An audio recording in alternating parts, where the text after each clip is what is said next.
ఈ వీడియో వచ్చేసి కేదార్నాథ్ యాత్ర పార్ట్ 2. ఈ వీడియోలో మనం టెంపుల్కి వెళ్ళడానికి ఎలా రిజిస్ట్రేషన్ చేసుకోవాలి అనేది నేను ఈ వీడియోలో చెప్తాను. వీడియోని స్కిప్ చేయకుండా చూడండి, అప్పుడే ప్రతి పార్ట్ మీకు అర్థం అవుతుంది. ప్రీవియస్ వీడియోలో మనము టెంపుల్ ఫ్రంట్ వ్యూ మాత్రమే చూసాము. ఇది బ్యాక్ వ్యూ.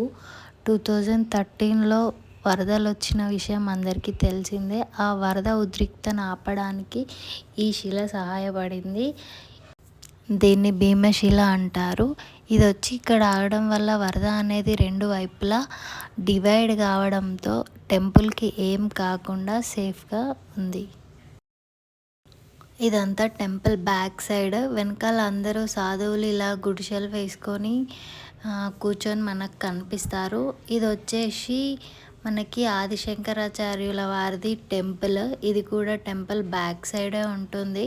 మేబీ అందరూ చూడకపోవచ్చు, బట్ వెళ్ళి చూడాలి, బాగుంటుంది. ఇది టెంపుల్ బ్యాక్ సైడ్ ఉంటుంది.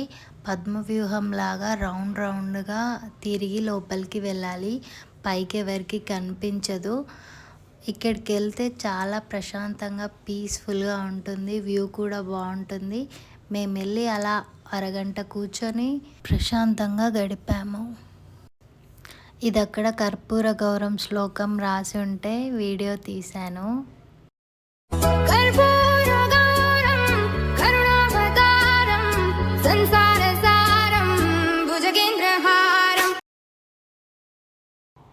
ఇది వచ్చేసి మనం టెంపుల్కి వెళ్ళేటప్పుడు కనిపిస్తుంది. శివుని అవతారాలు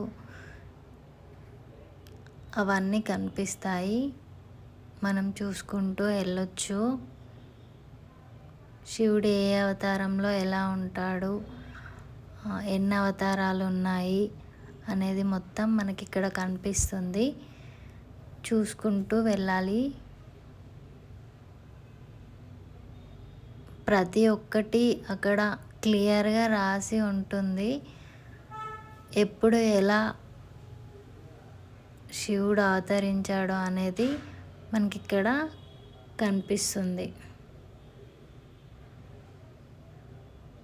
ఫైనల్గా శివుని మూన్, నంది ఇవన్నిటి గురించి కూడా అక్కడ రాసి ఉంటుంది. మనం అక్కడ చూడొచ్చు. ఈ పిక్ వచ్చేసి 2013లో వరదలు వచ్చినప్పుడు టెంపుల్ అంతా ఎలా అయింది అనేది ఉంది.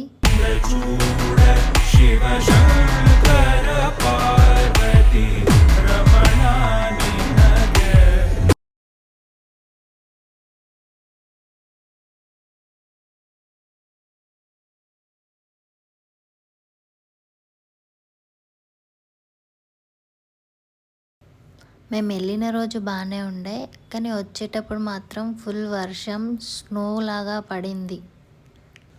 ఇక్కడికి టెంపుల్ ఆవరణ ఎండ్ అన్నమాట. ఇది మన కేదార్నాథ్ పార్ట్ 2.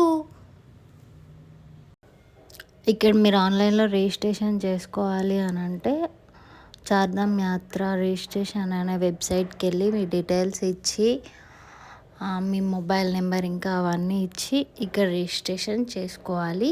ఎటువంటి రిస్క్ లేకుండా ముందుగానే ఆన్లైన్లో రిజిస్ట్రేషన్ చేసుకొని మీ జర్నీని సాఫీగా సాగించండి.